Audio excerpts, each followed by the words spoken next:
എൻ്റെ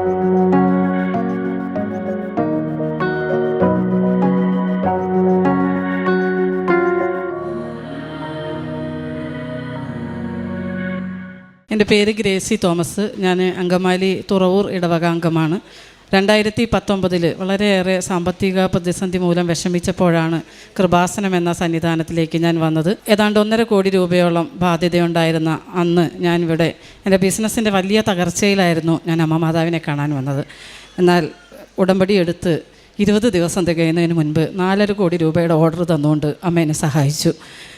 അത് തന്നെ എൻ്റെ ജീവിതത്തിലെ ഒരു വലിയ അനുഗ്രഹം തന്നുകൊണ്ടായിരുന്നു അമ്മയുടെ സ്നേഹത്തിലേക്ക് എന്നെ അടുപ്പിച്ചത്. രണ്ടാമതായിട്ട് എൻ്റെ അന്നത്തെ നിയോഗം, എൻ്റെ രണ്ടിനും ഞാൻ സാക്ഷ്യം പറഞ്ഞിട്ടുള്ളതാണ്. എൻ്റെ രണ്ടാമത്തെ നിയോഗം, എൻ്റെ മകൻ ഒരാൾ വൈദികനാകാൻ പഠിക്കുകയായിരുന്നു. കഴിഞ്ഞ വർഷം ഡിസംബർ 30 വൈദിക പട്ടം സ്വീകരിക്കുന്ന സമയത്ത് അതിരൂപത തർക്കങ്ങളും തടസ്സങ്ങളുമൊക്കെ ആയിട്ട് പട്ടം കിട്ടാൻ ഡേറ്റ് തീരുമാനിച്ചിട്ട് പട്ടം ഇടവക പള്ളിയിൽ നടക്കാത്ത ഒരു വലിയ തടസ്സം നേരിട്ടു. ഞങ്ങൾ ജോസഫ് അച്ഛനെ വന്ന് കണ്ടു. വൈദികനായ മകനും ഞങ്ങളുടെ കുടുംബം എല്ലാവരും വന്ന് അച്ഛനെ കണ്ട് പ്രാർത്ഥിച്ചു. ഒത്തിരിയേറെ പ്രാർത്ഥനാ സഹായം തേടി 1003 മണി ജപമാല ഡിസംബർ 1 മുതൽ ഡിസംബർ 23 വരെ ഞങ്ങളുടെ ഭവനത്തിൽ ഞങ്ങളെല്ലാവരും കൂടി ഇരുന്ന് 1003 മണി ജപമാല ചൊല്ലി പ്രാർത്ഥിച്ചു. ഞാനന്ന് 7-ാം തീയതി 10-ാം തീയതിക്കുള്ളിൽ അമ്മ മാതാവേ, നീ എനിക്കൊരു തീരുമാനമുണ്ടാക്കി തരണം. കാരണം ഇടവകയിലെ മുഴുവൻ അംഗങ്ങളെയും ഞങ്ങൾ ക്ഷണിച്ചു കഴിഞ്ഞിരുന്നു. ഫുഡിന് അഡ്വാൻസ് കൊടുത്തു, കാര്യങ്ങളെല്ലാം ചെയ്തു. ഞങ്ങൾക്കൊരു ഡേറ്റ് തീരുമാനമായില്ല. അപ്പോൾ ഡിസംബർ 7-ാം തീയതി തീരുമാനം വന്നു, പട്ടം നടത്താമെന്ന്. പിന്നെ കാര്യങ്ങളെല്ലാം വളരെ അനുകൂലമായിരുന്നു. ദൈവകൃപയാൽ പരിശുദ്ധമ്മയുടെ സാന്നിധ്യ അനുഭവം നൽകിക്കൊണ്ട് വലിയ ചൈതന്യത്തോടെ ഒരു തടസ്സങ്ങളും കൂടാതെ ഡിസംബർ 30 എൻ്റെ മകൻ വൈദികനായി. 2019 മുതൽ ഇങ്ങോട്ട് പരിശുദ്ധമ്മയുടെ ഉടമ്പടിയിൽ നിബന്ധനകളോട് വിധേയപ്പെട്ട് ജീവിക്കുവാൻ പരമാവധി ഞാൻ ശ്രമിച്ചിട്ടുണ്ട്. ഈ കഴിഞ്ഞ മാർച്ച് 21 എനിക്ക് ബിസിനസ്സാണ്, ഒരു എക്സ്പോർട്ടിംഗ് കമ്പനി നടത്തുകയാണ് ഞാൻ. സ്കൂൾ യൂണിഫോമുകളുടെയൊക്കെ ബൾക്കായിട്ടുള്ള ഓർഡറുകൾ എടുത്ത് ചെയ്യുന്ന യൂണിറ്റാണ് എൻ്റേത്. ഒത്തിരി പേർക്ക് തൊഴിൽ കൊടുക്കുന്നുണ്ട്. അങ്ങനെ നിൽക്കുമ്പോൾ ഈ തിരക്കിനിടയിലും സുഹൃത്തുക്കളും ഒരുമിച്ച് ഞാൻ മലേഷ്യയ്ക്ക് ഒരു ട്രിപ്പ് പോയി. 16 പേരടങ്ങുന്ന ഗ്രൂപ്പായിരുന്നു ഞങ്ങളുടേത്. ഞങ്ങൾ ഇവിടെ നിന്ന് പോകുന്നു. 21-ാം തീയതി പോയി 24-ാം തീയതി തിരിച്ചു വരാനായിരുന്നു പ്ലാനിട്ട് പോയത്. എന്നാൽ ഇവിടെ നിന്ന് മലേഷ്യ എയർപോർട്ടിൽ ചെക്കൗട്ട് ചെയ്യുമ്പോൾ നമ്മളിങ്ങനെ ഫിംഗർ പ്രിൻറ്റ് പതിക്കുന്ന സമയത്ത് ഞാനതവിടെ പാസ്പോർട്ട് വെച്ചു എന്നാണ് എൻ്റെ ഓർമ്മ. എനിവേ എൻ്റെ കയ്യിൽ നിന്നും പാസ്പോർട്ട് നഷ്ടമായി. അവിടെ വെച്ചായിരിക്കാം എന്ന് ഞാൻ ഊഹിക്കുന്നു. പിറ്റേ ദിവസം രാവിലെ ഞാൻ സൈറ്റ് വിസിറ്റിനായിട്ട് നിങ്ങളുടെ എല്ലാവരുടെയും പാസ്പോർട്ട് കയ്യിൽ കരുതണമെന്ന് ഗൈഡ് പറയുമ്പോഴാണ് ഞാൻ എൻ്റെ ബാഗ് പരിശോധിക്കുന്നത്. അപ്പോൾ ബാഗിൽ നോക്കുമ്പോൾ പാസ്പോർട്ടില്ല. അപ്പോൾ പാസ്പോർട്ട് ഇല്ലാത്ത സമയത്ത് ആ നാട്ടിൽ പുറത്തിറങ്ങാൻ പോലും പറ്റാത്ത സാഹചര്യം. എൻ്റെ കൂടെ 16 പേരുണ്ട്. ഞാനപ്പോൾ തന്നെ ഞാൻ ഉടമ്പടിയിലാണ് എന്നുള്ളത് കൊണ്ട് തന്നെ ചെറുതും വലുതുമായ ഏത് പ്രതിസന്ധി വന്നാലും ഉടമ്പടി കാശ് രൂപം വെച്ച് പ്രാർത്ഥിച്ചുകൊണ്ടായിരിക്കും ഞാനതിനെ ഇതുവരെ നേരിട്ട് പോന്നിട്ടുള്ളത്. അപ്പോൾ തന്നെ ഞാൻ light a candle prayer request ഇട്ട് പ്രാർത്ഥിച്ചു. ഉടനെ തന്നെ എനിക്കെപ്പോഴും വചനം പറഞ്ഞ് പ്രാർത്ഥിച്ചുകൊണ്ടിരുന്നു. സെഫാനിയ 3:17 നിൻ്റെ ദൈവമായ കർത്താവ് വിജയം നൽകുന്ന യോദ്ധാവ് നിൻ്റെ മധ്യമുണ്ട്. ഞാൻ എപ്പോഴും ഇങ്ങനെ ഉരുവിട്ടുകൊണ്ടിരുന്നു. അപ്പോൾ തന്നെ എൻ്റെ മനസ്സിലേക്ക് ഇങ്ങനെ കയറി വരും, ഭയപ്പെടേണ്ട, ഞാൻ നിന്നോട് കൂടെയുണ്ട്, സംഭ്രമിക്കേണ്ട, ഞാനാണ് നിൻ്റെ ദൈവം. എൻ്റെ കൂടെയുള്ള എല്ലാവരും എൻ്റെ ബാഗും എൻ്റെ റൂമും ഒക്കെ പരിശോധിക്കാൻ തുടങ്ങി. ഒത്തിരി ശ്രമം നടത്തി, കാണുന്നില്ല. അപ്പോഴൊന്നും എനിക്കൊരു പതർച്ചയുണ്ടായില്ല. ആ പാസ്പോർട്ട് കണ്ടില്ല എന്ന സഡൻ ആ നിമിഷം മാത്രമാണ് എന്നെ സംബന്ധിച്ച് ഞാനൊന്ന് പകച്ചത്. പ്രയർ റിക്വസ്റ്റ് ഇട്ടതിന് ശേഷം വചനം പറഞ്ഞ് പ്രാർത്ഥിച്ചുകൊണ്ടിരുന്നു. ഞാൻ സൈറ്റ് വിസിറ്റിൽ അവരുടെ ഒപ്പം പോയി. അവരോടൊക്കെ ഞാൻ പറഞ്ഞു, നിങ്ങൾ ടെൻഷൻ ആവേണ്ട, ഞാൻ ഈ വിഷയം പരിശുദ്ധ അമ്മയെ ഏൽപ്പിച്ചിട്ടുണ്ട്, അമ്മ എനിക്ക് ഈ കാര്യം നടത്തി തരും എന്ന് ഞാൻ അവരെ ബോധ്യപ്പെടുത്തി. ഉടനെ തന്നെ ഞാൻ light a candle prayer request ഇട്ട് പ്രാർത്ഥിച്ചു എന്നുള്ളത് കൊണ്ട് തന്നെ എനിക്ക് ഉറപ്പുണ്ടായിരുന്നു എൻ്റെ ഈ കാര്യം നടന്നു കിട്ടുമെന്ന്. എന്നാൽ ഒത്തിരി ശ്രമിച്ചു, നടന്നില്ല. എയർപോർട്ടിലൊക്കെ അന്വേഷിച്ചു, കിട്ടിയില്ല. കൂടെയുള്ളവർക്കൊക്കെ ചെറിയ സങ്കടമായി. പക്ഷേ എനിക്ക് സങ്കടമില്ലാന്നും ടെൻഷനില്ലാന്നും കാണുമ്പോൾ അവരൊക്കെ പറയണേ, നിൻ്റെ വിശ്വാസം കണ്ടിട്ട് ഞങ്ങൾക്ക് തന്നെ അത്ഭുതം തോന്നുന്നു. ഞാൻ പറഞ്ഞു, അതെ, ഞാൻ വിശ്വസിക്കുന്നു. ഇതുവരെയുള്ള എൻ്റെ അനുഭവം പരിശുദ്ധ അമ്മ കൂടെ നിൽക്കുന്നു എന്നുള്ളതാണ്. അവൻ പറയുന്നത് നിങ്ങൾ ചെയ്യുക, നിങ്ങളുടെ കാര്യം അവൻ ഏറ്റുകൊള്ളും. പരിശുദ്ധ അമ്മയെ ഞാൻ ഏൽപ്പിച്ചിട്ടുണ്ട്. പരിശുദ്ധമ്മ ഉടമ്പടി നിബന്ധനകളോട് വിധേയപ്പെടുവാൻ ഒരു സാധാരണ സ്ത്രീ എന്ന നിലയിൽ പരമാവധി ഞാൻ ശ്രമിച്ചിട്ടുണ്ട്. അതുകൊണ്ട് തന്നെ എനിക്ക് ഉറപ്പുണ്ട് എൻ്റെ ഈ കാര്യം നടന്നു കിട്ടും. ആദ്യം ഞാൻ പോലീസിൽ 2-ാം ദിവസം അന്വേഷിച്ചു. 3-ാം ദിവസം എനിക്ക് തിരിച്ചു പോരണം. 2-ാം ദിവസം അന്വേഷിക്കുമ്പോഴും കാണുന്നില്ല. എയർപോർട്ടിൽ അന്വേഷിച്ച് അവിടെയൊന്നും കിട്ടിയതായിട്ട് അറിവില്ല. അപ്പോൾ പറഞ്ഞു ആദ്യം നമ്മൾ പോലീസിൽ റിപ്പോർട്ട് ചെയ്യണം. പോലീസ് റിപ്പോർട്ട് ചെയ്യാൻ ചെല്ലുമ്പോൾ അവിടുത്തെ സമയം രാത്രി 10:30 മണിയാണ്. അവിടെ ചെല്ലുമ്പോൾ അദ്ദേഹം പറഞ്ഞു ബാക്കി എല്ലാ കോപ്പി എൻ്റെ കയ്യിലുണ്ട്, റിട്ടേൺ ടിക്കറ്റിൻ്റെ കോപ്പി വേണമെന്ന് പറഞ്ഞു. അങ്ങനെ വരുമ്പോൾ അതെൻ്റെ കയ്യിലില്ല, എൻ്റെ ഫോണിലുണ്ട്. അപ്പോൾ പറഞ്ഞു പുറത്ത് പോയിട്ട് നിങ്ങൾ പോയി കോപ്പി എടുത്തിട്ട് വരുമെന്ന് പറഞ്ഞു. അങ്ങനെ ഞാൻ പുറത്തേക്ക്, ഞാൻ ഒറ്റയ്ക്കാണ്, എൻ്റെ കൂട്ടത്തിൽ വന്ന ഒരു ട്രാവൽ മേറ്റ് കൂടിയാണ് ഉള്ളത്. എൻ്റെ ഒരു കമ്പാനി, ഞങ്ങൾ 2 പേരും മാത്രമാണുള്ളത്. ബാക്കി പുറത്ത് പോകാൻ നോക്കുമ്പോൾ ഞങ്ങൾക്ക് അവിടെ ഒരു പരിചയമില്ല. അപ്പോൾ അവിടെ കടകളൊക്കെ അടച്ചേക്കുകയാണ്. തിരിച്ചു വന്നിട്ട് ആ പോലീസുകാരനോട് ഞാൻ പറഞ്ഞു, സാറേ ഞങ്ങൾ ഒറ്റയ്ക്കാണ്. അപ്പോൾ എൻ്റെ കൂട്ടുകാർ പറഞ്ഞു ഒന്ന് സഹായിക്കുമോ സാറേ, ഇവിടെ ഒരു പ്രിൻ്റർ ഉണ്ടല്ലോ, ഒരു പ്രിൻ്റർ എടുത്ത് തരുമോ എന്ന് ചോദിച്ചു. അപ്പോൾ അദ്ദേഹം പറഞ്ഞു സോറി, നിയമപരമായി അത് ചെയ്യാൻ കഴിയില്ല, നിങ്ങൾ പോയിട്ട് നാളെ വരൂ. സാറേ ഞങ്ങളുടെ ഫ്ലൈറ്റ് നാളെയാണ്, ഞങ്ങൾക്ക് തിരിച്ചു പോകേണ്ടത്. ഇനി ഇത് പോയിട്ട് എംബസി കൊടുത്തിട്ട് കുറേ ഡിലേ വരില്ലേ സാറേ, പ്ലീസ് ഒന്ന് ഹെൽപ്പ് ചെയ്യൂ സാറേ എന്ന് പറയുമ്പോഴും ഞാൻ ഈ കാശ് രൂപം പിടിച്ച് പ്രാർത്ഥിച്ചുകൊണ്ടിരുന്നു, പരിശുദ്ധ അമ്മേ നീ ഇടപെടണമേ അമ്മേ, എനിക്ക് ആരുമില്ല, ഞാനിവിടെ ഒറ്റയ്ക്കാണ്. എൻ്റെ നാട്ടിൽ മക്കളോട് ഞാൻ ഈ കാര്യം പറഞ്ഞില്ല. മക്കളോട് ഞാൻ ഇങ്ങനെ പറഞ്ഞു, അതായത് ഞങ്ങളുടെ കൂട്ടത്തിൽ ഒരാളുടെ പാസ്പോർട്ട് മിസ്സിംഗ് ആണ്. മൂത്ത മകനെ വിളിച്ചിട്ട് പറഞ്ഞു മോൻ പോയിട്ട് ദിവ്യകാരുണ്യ സന്നിധിയിൽ പോയിട്ട് കുറച്ച് നേരം പ്രാർത്ഥിക്കണം. അപ്പോൾ അവൻ എനിക്ക് മെസ്സേജ് ഇട്ടു മമ്മിയുടെ ആണോ? ഞാൻ അല്ല, എൻ്റേതല്ല.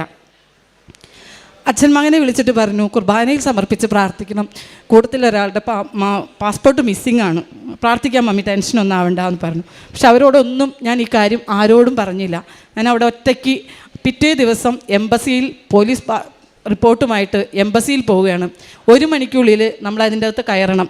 1 മണിക്ക് ആദ്യം ഒരു ഓഫീസിൽ ചെന്നപ്പോൾ അവർ പറഞ്ഞു ഇവിടെയല്ല, BLS എന്ന മറ്റൊരു ഓഫീസിൽ പോയിട്ട് നിങ്ങൾ ഫൈൻ അടച്ചിട്ട് തിരിച്ച് ആ റിപ്പോർട്ടുമായിട്ട് ഇവിടെ വരണം.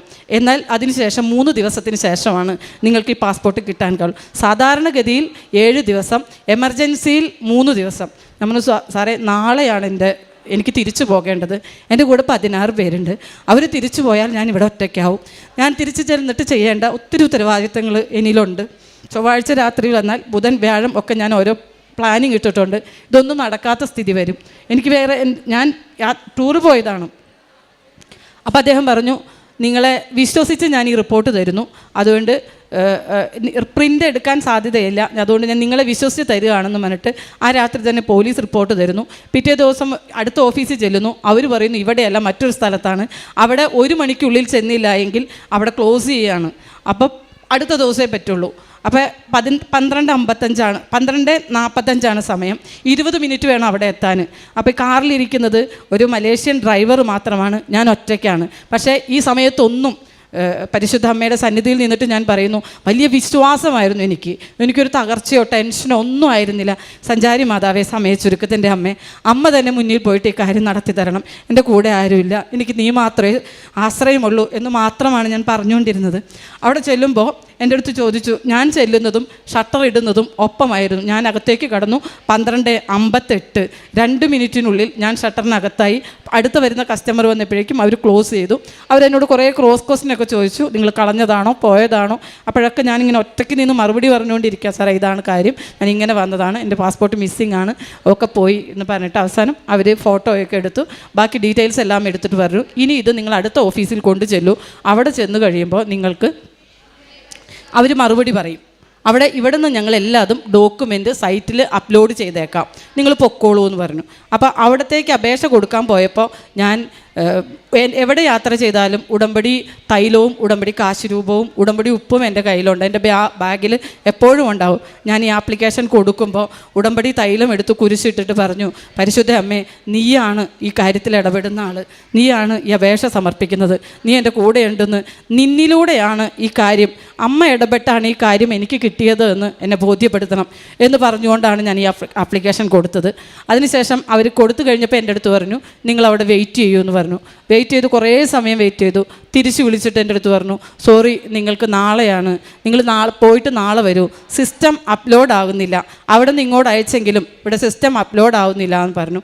എനിവേ ഞാൻ എന്താ പറയുക, ഒരു കുറച്ച് സമയത്തേക്ക് എന്നെ വീണ്ടും എന്താ എനിക്കിങ്ങനെയെന്ന് വെച്ചിട്ട് എനിക്ക് വല്ലാത്തൊരു വിഷമം വന്നിട്ട് ഞാൻ വാഷ്റൂമിൻ്റെ അവിടെ പോയിട്ട് ഉറക്കനെ പറഞ്ഞു, പരിശുദ്ധ അമ്മേ ദൈവമാതാവേ സഞ്ചാരി മാതാവേ എന്നെ നീ സഹായിച്ചേ പറ്റൂ, എനിക്കാരും ഇല്ല എന്ന് പറഞ്ഞിട്ട് ഞാനിങ്ങനെ കാശുരൂപം പിടിച്ചിട്ട് ഇങ്ങനെ പറയാം. അങ്ങനെ പറയുമ്പോൾ തന്നെ ഗ്രേസ് തോമസ് എന്ന് പറഞ്ഞിട്ട് വീണ്ടും അവിടെ നിന്ന് എന്നെ തിരിച്ച് വിളിച്ച് ചെയ്തിട്ട് വേറൊരു ഓഫീസറും കൂടെ വന്നിട്ട് എന്നെ ഭയങ്കരമായിട്ട് ക്വസ്റ്റ്യൻ ചെയ്യുകയാണ്. നിങ്ങളുടെ മാത്രമേ പോയുള്ളൂ, വേറെ ആരുടെയെങ്കിലും പോയിട്ടുണ്ടോ, നിങ്ങൾക്ക് വേറെ എന്തെങ്കിലും ഉദ്ദേശമുണ്ടോ? അപ്പോൾ എൻ്റെ ഇവിടുത്തെ ഹിസ്റ്ററി അന്വേഷിക്കുമ്പോൾ ഞാൻ ബിസിനസ്സുകാരിയാണ്, അപ്പോൾ അവിടെ ഏതെങ്കിലും ബിസിനസ് ഉദ്ദേശത്തിനാണോ വന്നത്? ഒന്നുമല്ല സാറേ, ടൂറിസമാണ് എൻ്റെ ഉദ്ദേശം, ഞാൻ ജസ്റ്റ് നാളെ പോകാൻ തീരുമാനിച്ചിരിക്കുന്നതാണ് എന്ന് പറഞ്ഞു. അങ്ങനെ അവിടെ വെച്ച് തന്നെ എനിക്ക് വൈറ്റ് പാസ്പോർട്ട് എഴുതി തന്നു. ആ ഓഫീസർ പറഞ്ഞു, എൻ്റെ ഒഫീഷ്യൽ ലൈഫിലെ ഫസ്റ്റ് എക്സ്പീരിയൻസ് ആണ് 3 ദിവസമെങ്കിലും എടുക്കാതെ ഒരാൾക്ക് പാസ്പോർട്ട് കൊടുക്കാറില്ല. ഇത് ബൈ ദ ഗ്രേസ്, ഞാൻ അപ്പം തന്നെ പറഞ്ഞു, by the grace of God, praise the Lord, by the grace of God it will done. അപ്പോൾ അദ്ദേഹം പറഞ്ഞു, അത് തന്നെയാണ് ഇവിടെ സംഭവിച്ചത്, നിങ്ങൾ ടെൻഷനൊന്നും ആവണ്ട എന്ന് പറഞ്ഞിട്ട് അവിടെ വെച്ച് തന്നെ എനിക്ക് വൈറ്റ് പാസ്പോർട്ട് അടിച്ച് എൻ്റെ കയ്യിൽ തന്നു. പരിശുദ്ധ അമ്മയും തിരുക്കുമാരനെ ഇടപെട്ടതുകൊണ്ട് മാത്രമാണെന്ന് ഞാൻ പൂർണ്ണമായും വിശ്വസിക്കുന്നു. കാരണം മലേഷ്യയിൽ ഒറ്റയ്ക്ക് ഒരു സ്ത്രീക്ക് ചെയ്യാൻ പറ്റുന്നതിൻ്റെ ഒരു ലിമിറ്റേഷൻ, അതല്ലെങ്കിൽ അത് നഷ്ടപ്പെടുമ്പോൾ ഉണ്ടാകുന്ന ഒരു ടെൻഷൻ, ഇതൊന്നും അനുഭവിക്കാതെ വളരെ സ്മൂത്തായിട്ട് എന്നെ ആ കാര്യത്തിൽ നിന്നും അവരോടൊപ്പം തന്നെ തിരിച്ചു പോരുവാനായിട്ട് പരിശുദ്ധ അമ്മയും തിരുക്കുമാരനും എന്നെ സഹായിച്ചു. ഒപ്പം തന്നെ എൻ്റെ കൂടെ ഉണ്ടായിരുന്ന കമ്പാനിയൻ കുറേ സ്ത്രീകളായിരുന്നു. അപ്പോൾ ഞങ്ങൾ എന്നിട്ട് തിരിച്ചു പോരുമ്പോൾ ഫ്ലൈറ്റിലിരുന്ന് എനിക്ക് മുൻപുണ്ടായ അനുഭവങ്ങളൊക്കെ ഞങ്ങളിങ്ങനെ ഡിസ്കസ് ചെയ്യുക. അപ്പോൾ എന്നെ അത്ഭുതപ്പെടുത്തിയ മറ്റൊരു കാര്യം, എൻ്റെ കൂടെ ഉണ്ടായിരുന്ന ഒരു ലേഡി അവരിങ്ങനെ പറഞ്ഞു, ഗ്രേസി, ഞാൻ ഗ്രേസിയുടെ പാസ്പോർട്ട് പോയപ്പോഴൊക്കെ ഗ്രേസിയുടെ വിശ്വാസം കണ്ടപ്പോൾ ഞാനിങ്ങനെ അന്തം വിട്ട് നിൽക്കുകയായിരുന്നു. അതേസമയം എൻ്റെ വീട്ടിൽ പല പ്രാവശ്യമായിട്ട് ഇങ്ങനെ കൃപാസന പത്രം കൊണ്ട് തരാറുണ്ട്. അതിങ്ങനെ വായിക്കുമ്പോൾ അതിലുള്ള സാക്ഷ്യങ്ങളൊക്കെ കേൾക്കുമ്പോൾ ഞാൻ വിചാരിക്കും, ഇതെല്ലാം വല്ല നടക്കുന്ന കാര്യമെങ്ങാനും, ഇതൊക്കെ വെറുതെ പറഞ്ഞ് എഴുതുന്നതാണ് എന്ന് ഞാൻ വിചാരിച്ചു. ഞാൻ അവിടെ ഇരുന്ന് പറഞ്ഞു, എൻ്റെ നേരിൽ ഒരു അത്ഭുതം കണ്ടിട്ടല്ലാതെ ഞാൻ ഈ കാര്യം വിശ്വസിക്കില്ല, ഇങ്ങനെ ഒരു അത്ഭുതമൊക്കെ ഇവിടെ നടക്കുന്നുണ്ട്, പരിശുദ്ധമ്മയുടെ ഇടപെടലുണ്ടെന്ന് ഞാൻ വിശ്വസിക്കില്ല എന്ന് പുള്ളിക്കാരി വീട്ടിൽ വെച്ച് പറഞ്ഞിട്ടുണ്ടായിരുന്നു. എനിക്ക് പുള്ളിക്കാരിയെ മുൻപരിചയമൊന്നുമില്ല, ഞങ്ങൾ ഒരുമിച്ച് ട്രാവൽ ചെയ്ത പരിചയം മാത്രമാണ്. പുള്ളിക്കാരി പറയാണ്, പുള്ളിക്കാരി വിദേശത്ത് ഒത്തിരി യാത്ര ചെയ്യുന്ന നേഴ്സും ഒത്തിരി വിദേശ യാത്ര ചെയ്യേണ്ട ഡോക്യുമെൻസിനെ കുറിച്ച് വലിയ ബോധ്യമുള്ള ആളാണ്. പുള്ളിക്കാരി പറയാണ്, ലോകത്തിൽ ഒരിക്കലും സംഭവിക്കാത്ത ഒരു വലിയ മിറാക്കിളാണ് ഇവിടെ സംഭവിച്ചത് എന്ന് എനിക്ക് ബോധ്യമായി. അതുകൊണ്ട് അപ്പം ഞാൻ ഈ പറയുന്ന സമയത്തൊക്കെ ഞാനിങ്ങനെ പറയും, അമ്മ മാതാവേ ഞാൻ അവിടെ വന്ന് സാക്ഷ്യം പറഞ്ഞേക്കാം. അപ്പോൾ ഇവരെൻ്റെ അടുത്ത് ഇടയ്ക്ക് ഇങ്ങനെ പറയും, ഗ്രേസി ഒന്നുകൂടെ ആലോചിച്ച് 2 ദിവസം ഒന്ന് സ്റ്റേ ചെയ്യണതിനെക്കുറിച്ചൊന്ന് പ്ലാൻ ഇട്ടോ. നമ്മൾ ഒരിക്കലും സംഭവിക്കില്ല, അമ്മ എനിക്ക് ഈ കാര്യം നടത്തി തരും. അപ്പോഴൊക്കെ ഇങ്ങനെ പറയുമ്പോൾ ഗ്രേസിയുടെ വിശ്വാസം കണ്ട് ഞാൻ അന്തം വിട്ടുപോയി. അതാണെങ്കിലും ഇതൊരു വലിയ മിറാക്കിളാണെന്ന് എനിക്ക് ബോധ്യം വന്നു. ഞാൻ വന്ന് കൃപാസനത്തിൽ വന്ന് ഉടമ്പടി എടുക്കാൻ തീരുമാനിച്ചു എന്ന് പറഞ്ഞു. അപ്പോഴാണ് എനിക്ക് മനസ്സിലായത്, അമ്മ എന്നിലൂടെ പ്രവർത്തിച്ചു, ഈശോയെ സ്നേഹത്തിലേക്ക് ഒരാളെ കൂടി കൊണ്ടുവരാനായിട്ട് എനിക്ക് സഹനം തരികയും എന്നെ വിശ്വാസത്തിൽ ആഴപ്പെടുത്തുകയും ചെയ്യുമായിരുന്നു എന്ന് പൂർണ്ണമായും ഞാൻ വിശ്വസിക്കുന്നു. ഇന്ന് അവരിവിടെ വന്ന് 4 പേരും ഉടമ്പടി എടുക്കാൻ തയ്യാറാണ്. ഒരാൾ ഇന്ന് എൻ്റെ കൂടെ വന്നു, ഇവിടെ വന്ന് ഉടമ്പടി എടുത്തു. പരിശുദ്ധ അമ്മയ്ക്കും തിരുക്കുമാരനും 1000 നന്ദി.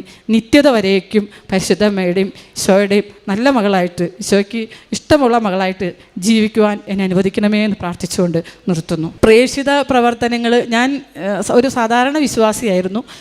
ഉടമ്പടിയിലായത് മുതൽ എല്ലാ ദിവസവും സജീവമായി ദിവ്യബലിയിൽ പങ്കെടുക്കുന്നുണ്ട്. എല്ലാ ദിവസവും അരമണിക്കൂർ അല്ലാതെയും കൂടുതൽ ബൈബിൾ വായിക്കാറുണ്ട്. വെളുപ്പിന് 3 മണി 4 മണി ഏത് സമയത്താണോ കണ്ണ് തുറക്കുന്നത് ആ സമയം മുതൽ കൂടുതൽ സമയം പ്രാർത്ഥിക്കാറുണ്ട്. ആത്മീയമായ ഉണർവാണ് എന്നെ സംബന്ധിച്ച്.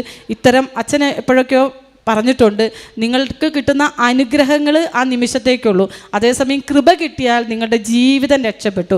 അതായത് ഒരു രോഗത്തിൻ്റെ മേൽ നമുക്കൊരു രോഗസൗഖ്യം എന്ന അനുഗ്രഹം കിട്ടിയാൽ പിന്നീട് രോഗം വരുമ്പോൾ നമ്മൾ വിഷമിക്കാം. പക്ഷേ കൃപ കിട്ടിയാൽ നമ്മുടെ ജീവിതകാലം മൊത്തം എത്ര പ്രതിസന്ധി ഉണ്ടായാലും തരണം ചെയ്യാനുള്ള ഒരു കൃപ ലഭിക്കുക എന്നുള്ളതാണ് എന്ന് അച്ഛൻ എപ്പോഴും പറയാറുണ്ട്. അപ്പം ഞാൻ എപ്പോഴും പ്രാർത്ഥിക്കുന്ന ഒരു കാര്യം, ഈശോയുടെ കൃപയിൽ വളരാനായിട്ട് എന്നെയും വൈദികനായ എൻ്റെ മകനെയും അനുവദിക്കണമേ എന്ന് എപ്പോഴും പ്രാർത്ഥിക്കാറുണ്ട്. ഒപ്പം തന്നെ പത്രം ഞാൻ ഇവിടെ നിന്ന് 1003 മണി ജപമാല ഈ അൾത്താരയിൽ ബ്ലെസ് ചെയ്ത് എനിക്ക് ലഭിച്ചിട്ടുണ്ട്.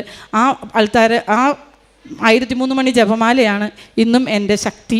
ജപമാലയിൽ ആശ്രയിച്ച് ജപമാലയുടെ ശക്തിയിലാണ്, പരിശുദ്ധമ്മയുടെ സ്നേഹത്തിലാണ് ഞാൻ വളരുന്നത് എന്ന് എനിക്ക് പൂർണ്ണ ബോധ്യമുണ്ട്. എല്ലാ മാസവും ഞാൻ വേളാങ്കണ്ണിയിൽ പോകും. പോയിട്ട് വെള്ളിയാഴ്ച വൈകിട്ട് പോയി ശനിയാഴ്ച അവിടെ ഇരുന്ന് 1003 മണി ജപമാല ഞാനോ 2 or 3 സുഹൃത്തുക്കളുണ്ടാകും. ഇപ്രാവശ്യം വരുന്നവരല്ല, അടുത്ത പ്രാവശ്യം എൻ്റെ കൂടെ പലരായിട്ട് വരാറുണ്ട്. അവിടെ ഫുള്ളായിട്ടും ഇരുന്ന് മാതാവിൻ്റെ സന്നിധിയിൽ ഇരുന്ന് പ്രാർത്ഥിച്ച് തിരിച്ചു പോരും. ഇവിടെ നിന്ന് പോകുമ്പോൾ ഞാൻ തമിഴ് പത്രം വാങ്ങിച്ചിട്ട് കൊണ്ടുപോകും. അവിടെ എല്ലാവർക്കും കൊണ്ടുവന്ന് കൊടുക്കും. മലയാള പത്രം വാങ്ങിച്ചിട്ട് കൊണ്ടുപോയിട്ട് നാട്ടിൽ മിക്കവാറും പേർക്ക് കൊടുക്കും. ഇതൊക്കെ പത്രം കൊടുക്കുന്നതിനേക്കാൾ കൂടുതലായിട്ട് എന്നെ കാണുന്നവരോട്, എന്നോട് സംസാരിക്കുന്നവരോട് ഞാൻ എനിക്ക് കിട്ടിയിട്ടുള്ള അനുഭവങ്ങൾ പങ്കുവയ്ക്കാൻ, ഈശോയുടെ സ്നേഹം അവരിലേക്ക് അറിയിക്കാനായിട്ട് പരമാവധി ശ്രമിക്കാറുണ്ട്. കാരുണ്യ പ്രവർത്തികൾ പറഞ്ഞാൽ കഴിയുന്നത്ര രോഗികളെ കാണാൻ പോകാറുണ്ട്. കഴിയുന്ന പോലെയൊക്കെ അവർക്ക് സഹായങ്ങൾ ചെയ്തു കൊടുക്കാറുണ്ട്. കൂടാതെ ഞാൻ കഴിഞ്ഞ 1.5 വർഷക്കാലമായിട്ട് എൻ്റെ എല്ലാ മാസവും കൃപാസനത്തിലേക്ക് വണ്ടി അറേഞ്ച് ചെയ്ത് ഒത്തിരി പേരെ ഞാൻ തന്നെ അതിൻ്റെ അകത്ത് റിസ്ക് എടുത്ത് കൊണ്ടുവന്നുകൊണ്ടിരുന്നു. ഏതാണ്ട് 1.5 വർഷക്കാലം ഞാൻ അങ്ങനെ ചെയ്തു. ഇപ്പോൾ എനിക്ക് കോർഡിനേറ്റ് ചെയ്യാനുള്ളൊരു ചെറിയ തടസ്സമുള്ളതുകൊണ്ട് ഞാനിപ്പോൾ അതൊന്ന് നിർത്തി വെച്ചിട്ട് അടുത്തതായിട്ട് എൻ്റെ അങ്കമാലി ഗവൺമെൻറ് ഹോസ്പിറ്റലിൽ അവരുടെ താലൂക്ക് ഹോസ്പിറ്റലിൻ്റെ സൂപ്രണ്ടിൻ്റെ പെർമിഷൻ എടുത്തുകൊണ്ട് 50ഓളം വരുന്ന രോഗികൾക്ക് എൻ്റെ വീട്ടിൽ എൻ്റെ ഭർത്താവും എൻ്റെ മക്കളും ചേട്ടനനിയന്മാരുടെ ഭാര്യമാരും എല്ലാവരും കൂടി ജപമാല ചൊല്ലി, ഞങ്ങൾ രാവിലെ കുർബാന കഴിഞ്ഞ് വന്നു കഴിയുമ്പോൾ ജപമാല ചൊല്ലി പ്രാർത്ഥിക്കും, നിയോഗം വെച്ച് പ്രാർത്ഥിക്കും. കൂടെയുള്ളവരുടെയും കുടുംബക്കാരുടെയൊക്കെ നിയോഗങ്ങൾ വെച്ച് പ്രാർത്ഥിച്ചുകൊണ്ട് ഞങ്ങൾ ഭക്ഷണം ഉണ്ടാക്കും. 2 or 3 തരം വിഭവങ്ങളൊക്കെ ഉണ്ടാക്കി 12 മണിയാകുമ്പോഴേക്കും തെരുവിൽ അലയുന്നവർക്ക് വേണ്ടി 10 or 15 പാക്കറ്റ് മക്കൾ കൊണ്ടുപോകും. അവർ തെരുവിൽ കൊടുക്കും. ഞാനും ഒരു മകനും മരുമകളും ആങ്ങളയുടെ മകളൊക്കെ കൂടിയിട്ട് പുറത്ത് തെരുവിൽ എല്ലാവർക്കും കൊണ്ടു കൊടുക്കാൻ പോകും. ഞാനും മകനും എല്ലാവരും കൂടിയിട്ട് ഹോസ്പിറ്റലിൽ പോയിട്ട് അവർക്ക് വിളമ്പി കൊടുക്കും. എല്ലാ ബുധനാഴ്ചയും ഉപവസിച്ച് ഈ കാരുണ്യ പ്രവൃത്തി ചെയ്തുകൊണ്ടിരിക്കുകയാണ്. ഒത്തിരി പേരുടെ സന്തോഷത്തോടെ കണ്ണ് നിറയുന്നത് കാണാൻ കഴിഞ്ഞിട്ടുണ്ട്. ഒത്തിരി പേരെ സ്നേഹത്തോടെ ഈശോയുടെ സ്നേഹത്തിലേക്ക് അടുപ്പിക്കുവാനായിട്ട് പരമാവധി ശ്രമിക്കാറുണ്ട്. ഞാനൊരു മുൻകോപക്കാരിയായിരുന്നു. എപ്പോഴും പെട്ടെന്ന് ദേഷ്യം വരുന്ന സ്വഭാവമുണ്ട്. പക്ഷേ ഇപ്പോഴൊക്കെ ദേഷ്യം വരുമ്പോഴൊക്കെ നന്മ നിറഞ്ഞ മറിയമേ ചൊല്ലി സംയമനം പാലിച്ച് സംസാരിക്കാനുള്ള കൃപയ്ക്ക് വേണ്ടി പ്രാർത്ഥിക്കാറുണ്ട്. എന്നെ കാണുന്ന പലരും പറയും ഗ്രേസി ഒത്തിരി മാറിപ്പോയി എന്ന് പറയും. ഞാനൊരു അടിച്ചുപൊളിക്കാരിയായിരുന്നു. ബിസിനസ്സിൻ്റെ ഒരു ഇതിൽ നിന്നിട്ട് തകർച്ചയുടെ വക്കിൽ നിന്നും ഈശോയുടെ സ്നേഹത്തിലേക്ക് എൻ്റെ ഓർമ്മ വച്ച കാലത്ത് എൻ്റെ അമ്മ മരിച്ചുപോയി. അതേസമയം അതുകൊണ്ട് തന്നെ എനിക്ക് പരിശുദ്ധമ്മയോട് വലിയ എന്താ പറയുക ഭക്തിയൊന്നും ഉണ്ടായിരുന്നില്ല. എന്നെ ഒരു തകർച്ചയിലൂടെയാണ് അമ്മമ്മയുടെ സന്നിധിയിലേക്ക് കൊണ്ടുവന്നത്. അന്നു മുതൽ ഈ നിമിഷം വരെ അമ്മയുടെ നീലക്കാപ്പയുടെ സംരക്ഷണം എനിക്കും എൻ്റെ കുടുംബത്തിനും പൂർണ്ണമായും ലഭിക്കുന്നു എന്ന് ഞാൻ പൂർണ്ണമായും വിശ്വസിക്കുന്നു. പരിശുദ്ധമ്മയ്ക്ക് തിരുക്കുമാരനും 1000 നന്ദിയും സ്തുതിയും സ്തോത്രവും പറയും.